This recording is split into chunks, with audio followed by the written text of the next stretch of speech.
अतिशय आनंद आहे की महाराष्ट्राच्या जनतेने आणि महाराष्ट्रासोबत विशेषतः विदर्भाने आणि नागपूर जिल्ह्याने आम्हाला प्रचंड आशीर्वाद दिला आहे।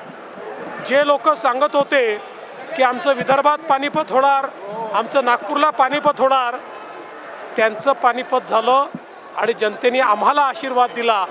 मी महाराष्ट्राच्या जनतेसोबत माझ्या कर्मभूमीचे म्हणजे नागपूरचे आणि विदर्भाचे विशेष आभार मानतो। खरं तर वानखेडेवर आता शपथविधी होत आहे। 2014चं सगळ्यांना स्मरण आहे।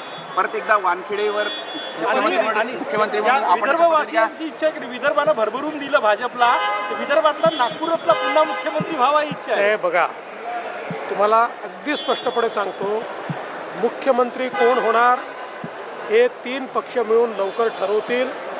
ते